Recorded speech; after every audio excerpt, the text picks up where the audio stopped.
बारे में, जिसकी शुरुआत जेनसेन हुआंग ने की थी 1993 में, जो एक ताइवानी अमेरिकी इलेक्ट्रिकल इंजीनियर थे। उन्होंने इस कंपनी की शुरुआत की थी और आज ये कंपनी एनवीडिया दुनिया की सबसे बड़ी कंपनी बन चुकी है।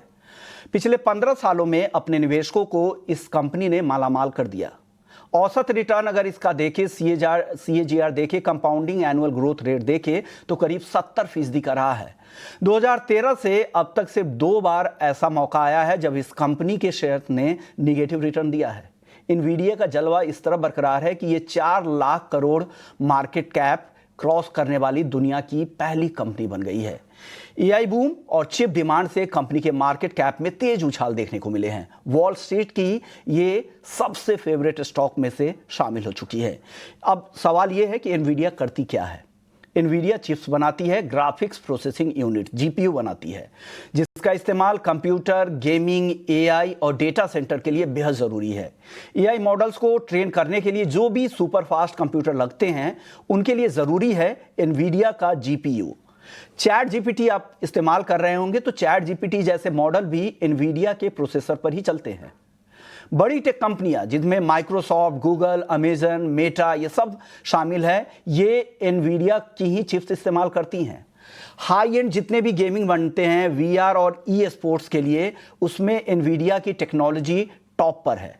टेस्ला और मर्सिडीज तक एनवीडिया की AI टेक्नोलॉजी का इस्तेमाल कर रही हैं और जितने भी ड्राइवरलेस कारें बन रही हैं और उस पर रिसर्च हो रहा है, वहाँ पर भी इनकी एनवीडिया की टेक्नोलॉजी का इस्तेमाल बड़े लेवल पे किया जा रहा है। यही नहीं, एनवीडिया की टेक्नोलॉजी का इस्तेमाल मेडिकल और मेडिकल में इमेजिंग और रिसर्च और जीनोमिक्स में भी हो रहा है। तो इस तरह के रिसर्च सेंटर पर भी एनवीडिया के टेक्नोलॉजी का इस्तेमाल किया जा रहा है। अब मार्केट कैप के बारे में बता दूं आपको कि मार्केट कैप के हिसाब से ये दुनिया की टॉप 10 कंपनियों की रैंक में किस तरह से आगे हैं, इसके बारे में बता दूं तो दुनिया की जो दिग्गज कंपनियां हैं, उसमें जो टॉप 5 बड़ी कंपनियां दुनिया की, वो सारी की सारी अमेरिका की ही हैं, जिनमें माइक्रोसॉफ्ट, इसके अलावा एप्पल, अमेजन और अल्फाबेट, ये दुनिया की बड़ी कंपनियां हैं। अल्फाबेट जो गूगल की पेरेंट कंपनी है, इन सारी कंपनियों से मार्केट कैप एनवीडिया का आगे निकल चुका है।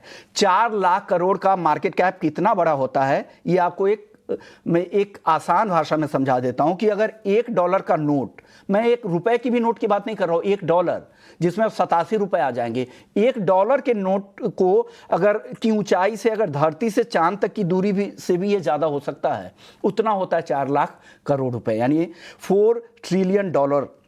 धरती से चांद की दूरी है 3,84,400 किलोमीटर और 4 लाख करोड़ का जो डॉलर का जो स्टैक होगा वो 4,36,880 किलोमीटर का बनेगा। यह चांद से भी काफी ऊपर इतने पैसे पहुंच जाएंगे अगर उसे एक एक करके तह लगाएं तो इतनी वैल्यू होती है 4 लाख करोड़ रुपए डॉलर की।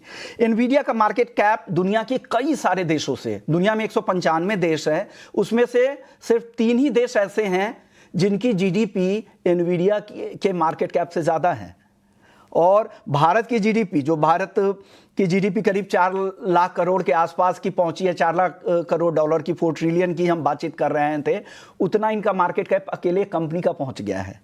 UK की GDP से ज़्यादा है, फ्रांस की GDP से ज़्यादा है, जापान की GDP से ज़्यादा है। तो ये सारी ऐसे देश है जिसकी GDP की चर्चा दुनिया भर में होती है। और यही नहीं, दुनिया के जितने भी बड़े स्टॉक एक्सचेंज हैं, उनके जो मार्केट कैप है उससे भी ज़्यादा है। भारत के जो NSE का जो मार्केट कैप है, हालांकि उससे थोड़ा ज़्यादा जरूर है एनवीडिया के मार्केट कैप, लेकिन दुनिया के और भी, जिसमें ऑस्ट्रेलियन सिक्योरिटी एक्सचेंज हो, सऊदी का एक्सचेंज हो, हांगकांग का एक्सचेंज हो, ये कई सारे स्टॉक एक्सचेंजेस से भी इसका मार्केट कैप ज़्यादा है। यानी पूरे स्टॉक एक्सचेंज जहाँ पे दुनिया की बड़ी बड़ी कंपनियां लिस्टेड हैं, उनके सबके मिला के, यही नहीं, रिलायंस हमारी दिग्गज कंपनी है, उससे 22 गुना बड़ा मार्केट कैप है। तो इस तरह के बड़े स्केल पर एनवीडिया में ग्रोथ देखने को मिली है और 4 लाख करोड़ डॉलर के पार इसका मार्केट कैप निकल गया है।